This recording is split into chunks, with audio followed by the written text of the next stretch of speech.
So we left the MTC, we got on a bus and drove up to the mission home, which is in Edinburgh in Scotland.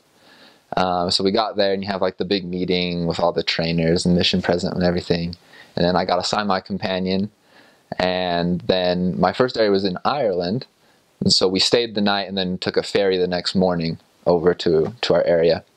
But I do remember that first night, just, the excitement of, knowing who your companion was and where your area was going to be and whatnot. But I think probably my favorite memory of that first night anyway was a less active member called my companion, and he was like, "Oh yeah, I just got my new companion. Here, talk to him." And so I took the phone, like, "Hello," and she starts talking, and it's supposed to be English speaking, but she had a pretty thick accent, and so I just remember thinking I don't know what she's saying to me. I remember she asked my name, so I answered that part, and then I kind of was like, "Huh, yeah," and just kind of very tentative because I really couldn't understand very much. And so I just remember getting off the phone and my companion was like, "So what'd she need?" And I was like, "I don't know." She asked my name. I don't know what happened after that. So that was crazy. Just the accent was a lot more different than I had anticipated. I had expected to be able to pick it up pretty easy or understand it, but some people were a lot harder to understand, especially over the phone, just with the interference or whatnot that you normally get.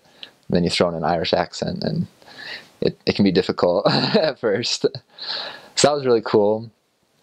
And then, the ferry ride over was fun. And we finally got to our area. And in our mission, we always had a challenge to offer a baptismal invitation before Sunday. And so we got to our area on a Thursday, because Wednesday was transfer day. And I remember we went to this investigator's house. I think it was on a Saturday. And I just remember we were sitting there, and my companion kept setting it up and would look at me. And I was like, I didn't know what to do. And then I finally invite him to be baptized, and he didn't accept at that time, but it was a really nerve-wracking experience, actually. I didn't anticipate it to be quite that hard, but it felt really good afterward, and it made it a lot easier after you do it, the first time, and you start getting into the swing of things, and you're like, okay, I can do it, it's all right. So that was a lot of fun. I also just remember, just teaching and, explaining things to people, and kind of the transition from talking to people who've been members their whole life to people who didn't understand the church at all, and just how simple you had to make things for them. You had to become a lot better at explaining things and making sure you didn't throw around Mormon slang, because they would just be like, what is that?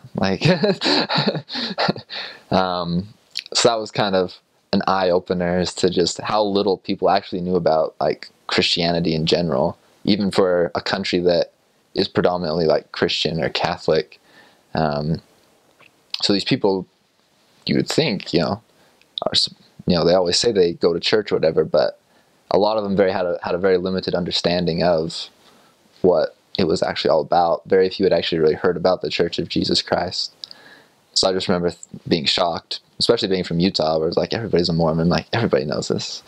But so that was interesting to see, especially in that first week, just getting used to not everybody knows what a Mormon is and what the Church of Jesus Christ is about and stuff like that.